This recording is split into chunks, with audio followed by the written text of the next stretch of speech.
This is Margo, and this is Margo's roadmap to success. Now, Margo's a good little dog, but I think that she's confused into thinking her job is to be the security dog. I think the humans have done a bunch of things unintentionally that have given her this impression. They didn't really have a lot of rules for her. They had a couple, which is better than a lot of my clients. A lot of my clients can't come up with any. So I suggested some rules. Dogs learn through repetition, consistency, and good timing. If we have rules and we're consistent in enforcing them, then we're practicing that. The dog sees us in a leadership position and sees that we're controlling assets or resources, which again leads to leadership. And dogs are all about what they see us do, not what we think we are. So some of the rules that I suggested, rule number 1 would be no furniture for at least 30 days or as long as the problem's still going on. 30 days is the minimum.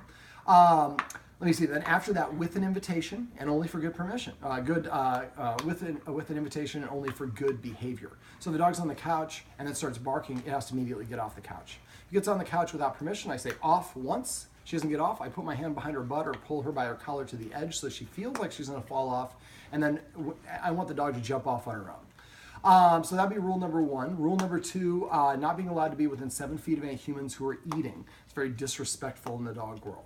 So when the humans are eating, I'm going to have them use the same exercise technique that I use for the front door to enforce this so that she has to stay on the carpet here in the living room while everyone's eating at the dinner table. For eating, it would be helpful to practice eating.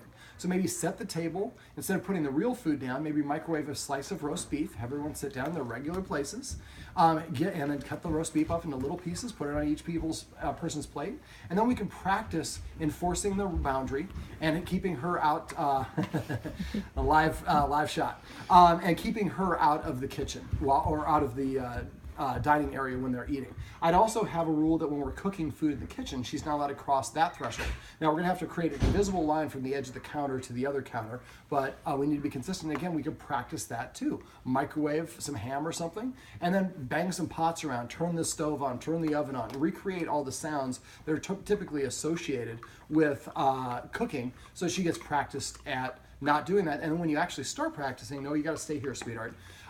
Then it's kind of a dry run. She's just on autopilot.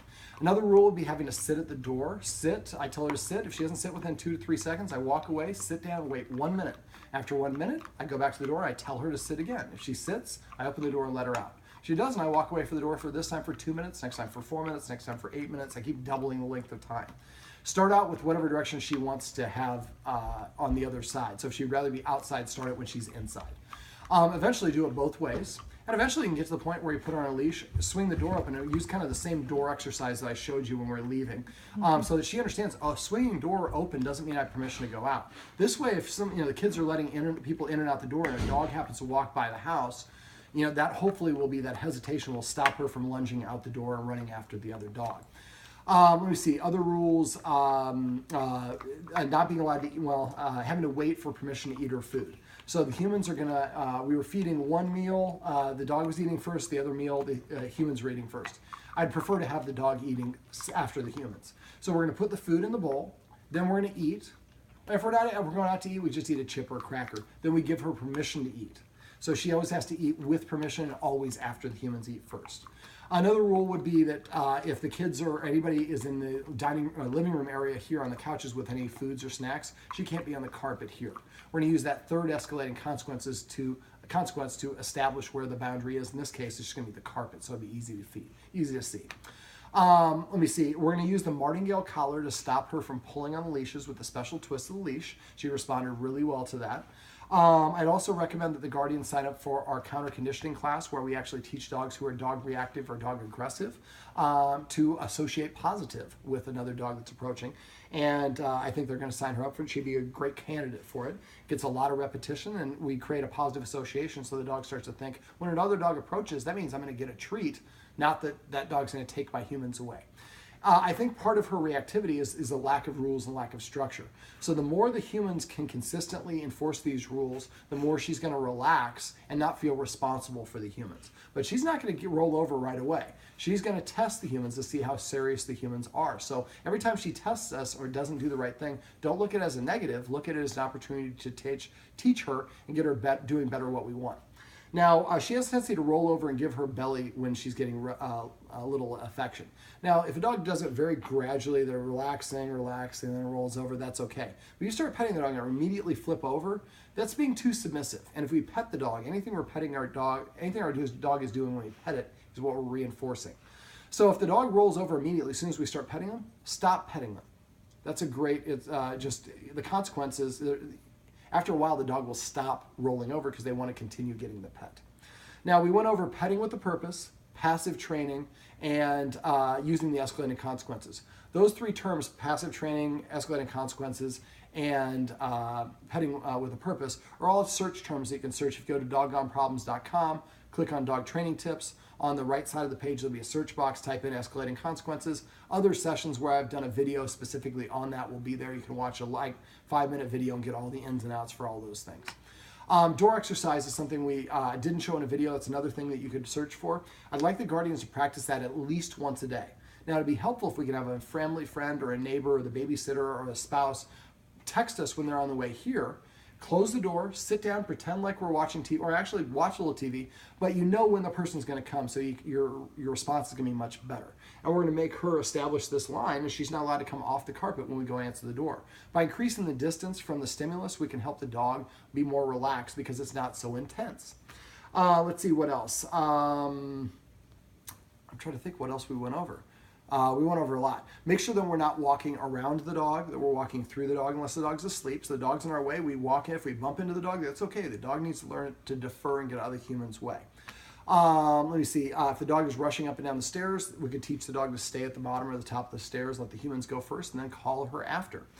For the walk, we want to do a couple things. For the walk, I use the I call it 4 rules. I call it a structured walk. Another thing you can search on doggoneproblems.com, and it'll go through those rules and the technique and how to use the martingale collar and all the corrections and everything. You gotta stay here just for a little bit longer, sweetheart. The other thing I do is something called the long walk, which is basically I have a whole bunch of treats. I stop every other sidewalk square, touch her nose with the treat, raise it up a little bit, put her in a sit, give her the treat, say sit, then take 2 more steps, stop, and do the same process. When we go for a walk, we have a tendency to think the conclusion of the walk, and when the dog doesn't have pulls or is all over the place, it makes us frustrated. Well, if we go out for a walk and we're just saying, look, I'm just going to go for like 10 minutes this direction, then we're going to turn around and come back home, you're not thinking of a destination. And that can remove a lot of the resentment and frustration that we have. The other thing that it does is it teaches the human or the dog, man, every other step they stop and if I sit, I get a treat.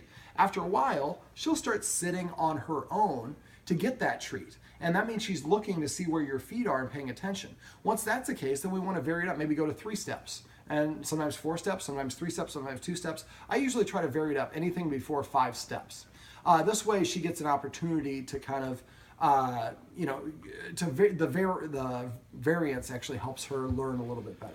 Now for a structured walk, it's not the most fun walk for a dog. So if we do the structured walk, maybe we do it, half the walk is a structured walk, the other half we take the martingale part off and let her sniff and have a little bit of fun, make it more stimulating for her. Or we do it like a quarter of the walk, martingale, structured walk, a quarter of the walk, regular walk, or relaxed leash walk, and alternate back and forth. Some people do it every other block, however you want to do it, but just vary it up so that she's practicing one and she gets a reward for the other. Let me see, the door exercise. We went over the leashing process with the harness. I think the guardian's going to switch over to the martingale collar. Harnesses are designed for dogs to pull. They help with dogs that might damage their trachea and things like that, but I don't think those are a problem with her. I think she just really likes driving. She likes being in front. Let me see, the counter conditioning class will go through the concept of counter conditioning, which is something we can apply here. I just think it'll be a much bigger jump start and faster because we're going to have a lot of dogs, a lot of repetition at that class. Is there anything else? Feeding. I went over feeding. No more people food. I prefer not doing people food. If we're going to give her people food, put it in her plate and separately from the dinner table. All right, Margo, that's all I can remember. Can you make me look good? She's like, leave the treats and we'll think about it. All right, this is Margo's roadmap to success. Remember, everything you do trains your dog. Only sometimes you mean it.